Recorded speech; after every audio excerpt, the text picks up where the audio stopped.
अस्सलामुअलैकुम दोस्तों, आज एक वाक़या शेयर करना चाहता हूँ जो मेरे दिल को छू गया और मुझे लगा कि ये सिर्फ मेरे तक महदूद नहीं रहना चाहिए बल्कि हर उस शख्स तक पहुँचना चाहिए जो कानून के उन झमेलों से ना आशना है।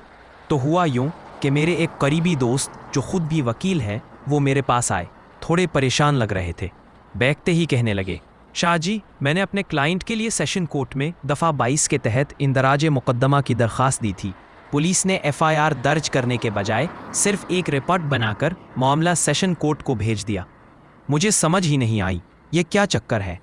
मैंने मुस्कुरा कर कहा, भाई तुम तो खुद वकील हो, लेकिन लगता है पुलिस के ये 3 हथियार तुम्हें भी घुमा गए।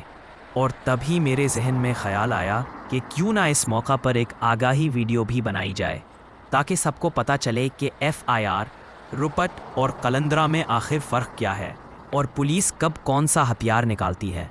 तो दोस्तों आइए तीनों को एक एक करके समझते हैं, लेकिन मज़ेदार अंदाज में। सबसे पहले बात करते हैं एफआईआर की। एफआईआर को आप यूँ समझें जैसे पुलिस का सबसे ताकतवर तीर।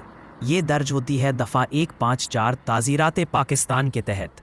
जब कोई संगीन जुर्म हो जाए जैसे कत्ल, डकैती, अगवा, ज़्यादती या बड़ी चोरी तो पुलिस फ़ौरन एफआईआर दर्ज करती है।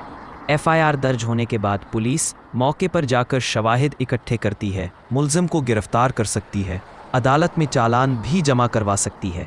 ये सिर्फ काबिल दस्तंदाजी कॉग्निजेबल जराइम के लिए होती है, मतलब पुलिस खुद कार्रवाई कर सकती है अदालत की इजाज़त के बगैर। अब आते हैं रपट पर।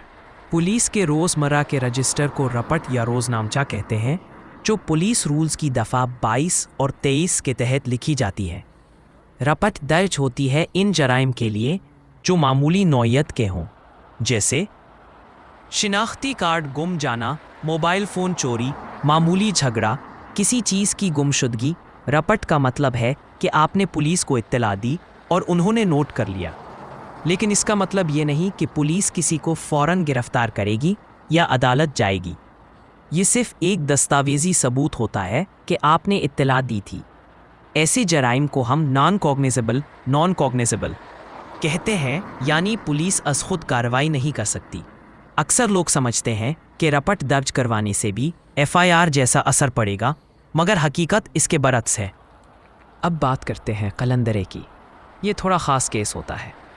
जब 2 ग्रुपों में लड़ाई हो जाए या कोई ऐसा जुर्म हो जो पब्लिक सिक्योरिटी के ख़िलाफ़ हो, मसलन फसाद, हंगामा आराई, रास्ता रोकना, तो पुलिस कलंदरा तैयार करके सीधा अदालत को भेज देती है। इसमें पुलिस खुद फैसला नहीं करती बल्कि अदालत को कहती है, जनाब ये मामला अब आप देखें, चाहे ज़मानत दें, जुडिशल रिमांड करें या बंदा बरी कर दें। कलंदरा उमूमन दफ़ा 107, 151 या 145 वगैरह के तहत फ़ाइल होता है और सीधा मजिस्ट्रेट के सामने पेश किया जाता है। इसका मकसद होता है पब्लिक ऑर्डर को कंट्रोल करना, ना कि रवायती एफआईआर दर्ज करना। अब ज़रा खुलासा कर लेते हैं कि तीनों में फ़र्क क्या है। आखिरी बात ये कि अगर कभी आपका शिनाख्ती कार्ड गुम जाए या मोबाइल चोरी हो तो रपट दर्ज करवाएं। अगर बड़ा जुर्म हो जाए तो एफआईआर दर्ज करवाने की कोशिश करें, और अगर कोई झगड़ा या हंगामा हो तो अक्सर कलंदरा बनता है। उम्मीद है कि आज की ये मालूमाती कहानी नुमा वीडियो आपको पसंद आई होगी। वीडियो को ज़रूर शेयर करें ताकि और लोग भी इस फ़र्क को समझ सकें। राब्ता करें 0302 61 11 222 व्हाट्सएप